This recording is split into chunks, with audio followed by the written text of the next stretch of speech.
Do you ever feel like your competitors are just doing a better job on social media than you are? Well, if so, you're going to want to stay tuned for this tool coming up.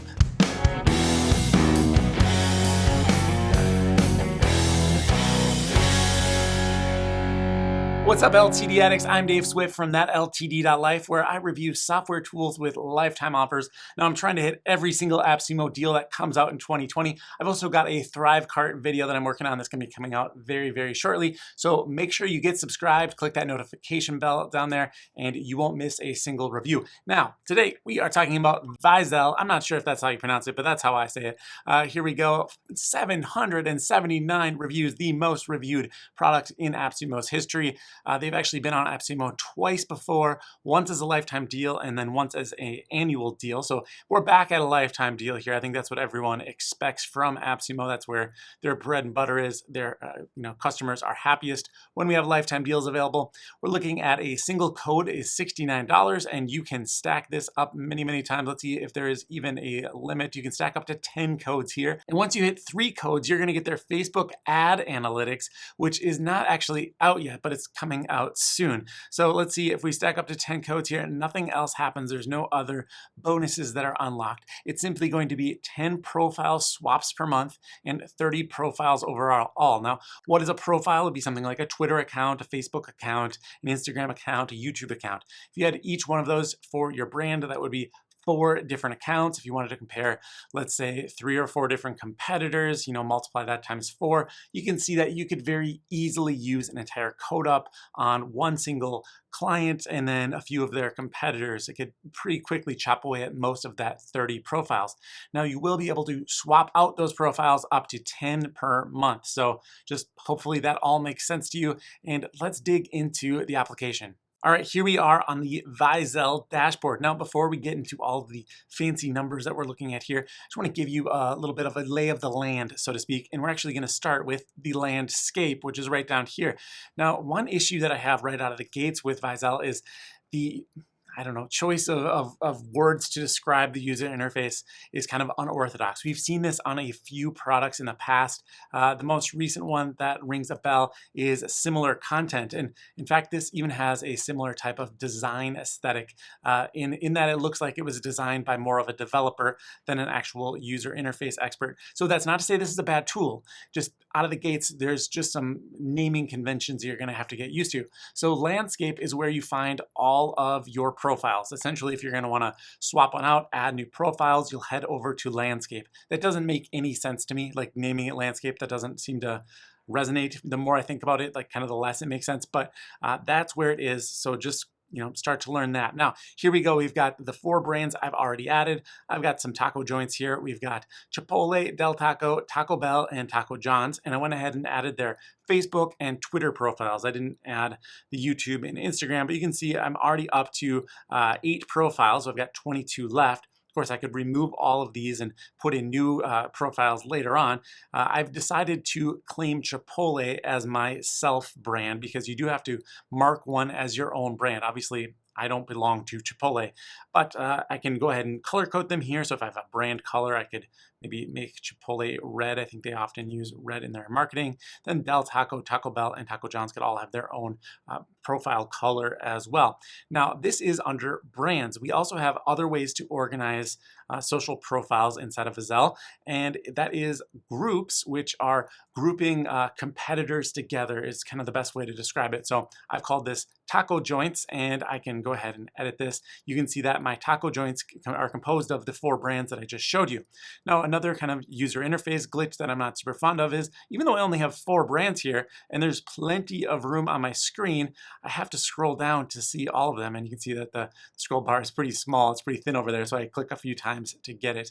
And here's exactly where you would choose which brand is your own. I've marked Chipotle as my own. I could remove brands right here if I wanted to. I could rename the group from taco joints to Mexican restaurants, whatever I want to do right here, and then just go ahead and save it. There is one more organizational thing that we should be aware of, and that is categories. Now, we should say right out of the gates, I'm not really going to be focusing on categories in this review, but the way that I understand how categories work inside of Vaizle is that essentially it's for brands that have many different divisions. Let's say a Midwest division, an East Coast division, a West Coast division, maybe a Canada division. All over the world you have different divisions, and you want to see how they're doing together cumulatively. You would put them into a category, whereas groups are for comparing competitors separately, but to see how they're doing head to head. So hopefully that makes sense to you. Putting them all together is categories, and to compare them on a one-to-one basis, that would be groups. All right, now that we got the landscape and all of our brands added in, let's head back to the dashboard. Now, there is a lot going on in this app, so I want to break it down as simply as possible. We'll start off with this header area here. This is where we can select a lot of different choices that are very important. So if I only want to pay attention to my own brand, I can choose landscape self. If I want to compare myself to the other brands that I've entered as competitors, that's where I could go over to my groups. And here we go. We can see the group that I created is taco joints. Now I could have subgroups here. Let's say I have 20 or 30 different profiles that I've added of different types of competitors. I could subgroup them into different groups, and with a single click be able to access them. In the middle here we have brands, and this gives me a little bit more control over my group. So essentially I could remove one or two of the brands, and I could see only the selected brands are Chipotle and Taco John's. The UI here is a little confusing because it looks like maybe I could do something by clicking on these to maybe toggle them on and off, but no, it's actually over here, this drop-down menu. You choose which competitors you want to look at. I'm going to turn them all back on here, and we'll just kind of proceed looking through the user interface. All right, so first glance at the dashboard, we've got this insights section, which just gives you some advice on how they best see you utilizing social media. So the optimal hashtags to use on Facebook is 0. They don't want you to use any hashtags. There's a few keywords that they recommend, 1 to 3 per post. Gives you an optimal time to post. Let's see, photos seem to do the best for taco joints. You can see that they are the most applauded, amplified, and conversational content. So this is, again, a little bit of the naming convention. They tried to pick something that was maybe social platform agnostic. So applauds are likes, and amplified content is going to be things that get shared. And then we have conversational content, and that is content that gets commented on. I don't see any real reason they couldn't have just used liked, shared, and comments. They would just make it easier when you're showing this to clients for them to understand exactly what's going on. Continuing along the right-hand sidebar here, this is the Instagram data, although I didn't connect any Instagram accounts, so we're not going to look at that in this video. We'll go down here and we can see the Twitter data, and it looks like the best content in Twitter is link content. Still no popular hashtags on Twitter. Tells me how many keywords. There's a lot more keywords to use on Twitter, and the posting time has a little bit wider of a range. All right, back up at the top, we can see the daily change in social media followers. Now you're going to see this be 0, and that's because I just set up this account, and this is a daily change. So it's going to look at how many followers you have today, and then tomorrow it'll check again and see if you've gone up or down. Over time, of course, this will be very helpful information, but right now, when you first set it up, it doesn't tell you a whole heck of a lot. Then we've got our competitive analysis. We can see that Chipotle is really crushing it on the brand engagement as compared to Taco John's, or the average, which is at 160,000 versus Chipotle's 420,000. Now, even though hashtags were not something that they recommended using, I can see the most popular hashtags that have been used amongst the competitors here. We've got Meatless Monday, Fresh Faves, National Taco Day, so on and so forth. Heading down the page a little further, we can see the activity content division. We can see that photos are definitely getting the most activity, and actually that Del Taco is doing the best here, and Chipotle is really lagging behind at only 17 compared to Del Taco's 138. Out of engaged content division, that's going to be the culmination of shares, likes, and comments. We can see that Chipotle is really doing the best here, and once again, photos make up the majority of the engagement, with video making up almost the rest of it. So that's the dashboard. That's kind of at a glance, you can see how you're doing versus your competitors. Once again, we can easily toggle to any division of metrics that we want here. When we go over to self, we're going to see our own best hashtags. Chipotle is not really using hashtags on Facebook or really on Twitter. It looks like they probably put number 3 at one point, but it wasn't actually a hashtag.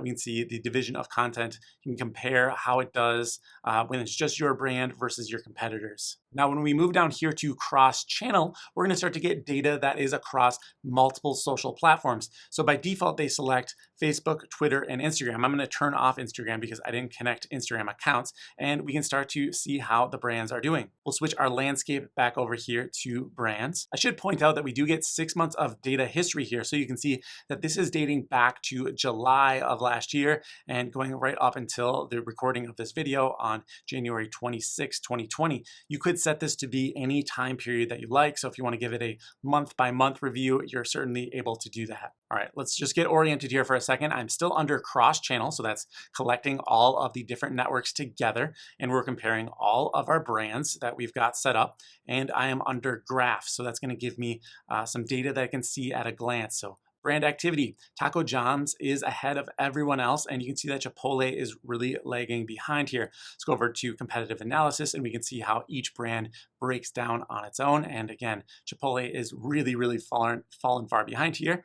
Under timeline, we can get kind of a nice little graph of when the activity is actually happening throughout our timeline. Again, this is based on these dates set up here. You can see there's a very steep spike right here where Taco John's kind of leapt ahead of everyone else. Now, here's one part I'd like to see improved on the platform is that when I notice this type of anomaly, I would love to know what happened. Of course, I could see, okay, that happened on November 21st, and then maybe I could go to Taco John's social media and look for posts on the 21st, but it sure would be nice if there was a way to click on this and just see what happened on the 21st. What was the exciting post? Was there a series of posts that really got them a lot of activity? I think that would be a nice feature. And over here on channel share, we can see what channel actually made up the bulk of the marketing. So it's split pretty evenly here, 57% for Twitter and 43% for Facebook. So again, that is brand activity. We've got all of these other tabs we can look through. So brand engagement is going to be what we talked about before. How are people liking, sharing, and commenting on your content? If we go back over here to the overview,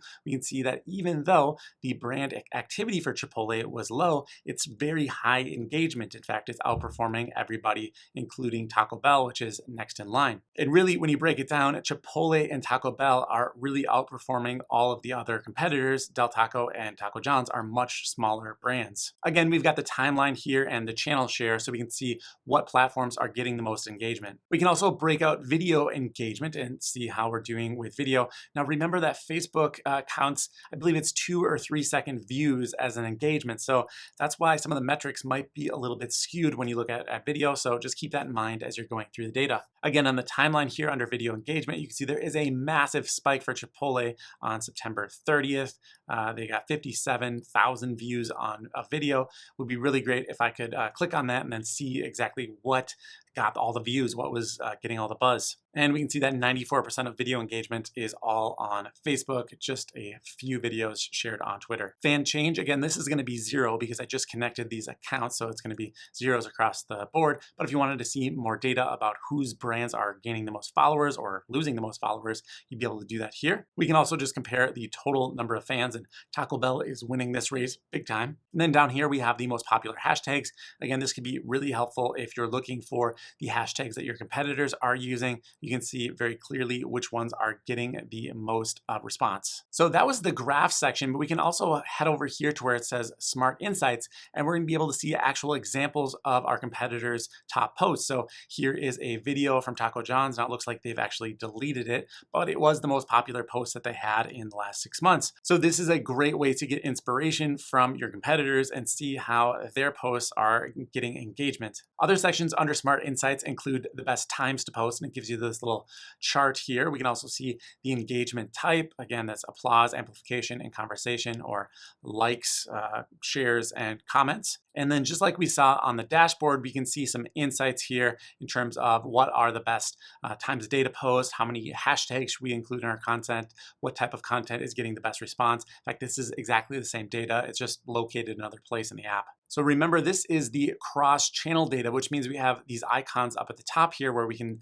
compare different social networks together, but we can also go deep into a specific social network. So here is just the Facebook data or just the Twitter data. Of course, we can also connect connect Instagram and YouTube, which I haven't done yet, but if you did, you'd be able to see the engagement over on those platforms as well. The final feature to look at here is reports, because of course you're going to want to gather up all this data for your clients and then tell them how they're doing, or you can show them the progress that you've been making on your social media management. Well, reports here is a pretty powerful feature. We'll click build new report. Now here is what the reports look like. I just brought in my logo, and for some reason it was a pretty large logo, so I think what I'd have to do is resize it. There's no way to crop it or anything right inside of Vaizle, so it does kind of go off the edge. You can see there's actually supposed to be some lines over here. Let me go ahead and just pull back in the Vaizle logo and you can see what that looks like. So bottom line is this is completely able to be white labeled. You can easily replace the Vaizle logo. You can see my company name is entered over here, and that's right there on the form. I can also choose the start and end dates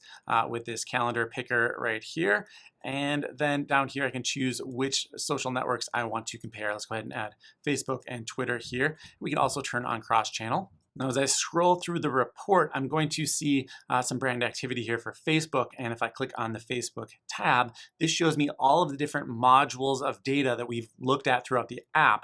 And if I want to turn one on, let's say I wanted to see brand activity from text posts, I could click on this right here. And then in a second, we'll see this refresh. And sure enough, here it is. I can click this little disclosure triangle and you'll see we've got the overview, the competitive analysis, and the timeline. I could toggle these on and off if I wanted to.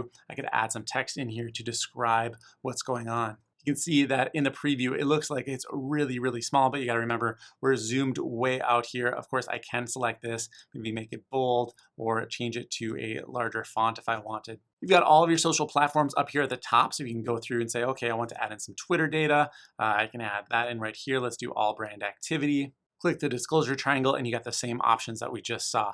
Once you're done with your report, you can just hit this little cloud icon right down here. It says the report is being processed. It'll spit it out as a PDF and you'll have it ready to pass on to your clients. So let's cut to the chase on Vaizle. Should you buy it? Well, think about it this way. If you're a social media manager or you've got a brand that you're monitoring the social media analytics of, Vaizle is going to provide you valuable insights without much trouble, right? It's going to do all the hard work for you. But it's not going to present the data in a very beautiful or elegant way, in my opinion. There's still a long way to go when it comes to user experience and just general graphic design principles over at the Vaizle camp. So I'm gonna go ahead and give this one a 7.7 out of 10. Now I know I'm under the average of the AppSumo reviews here, seeing as it's got so many 5-taco reviews. I just think that that user experience could be kicked up a little bit before it becomes an 8.0 and above app.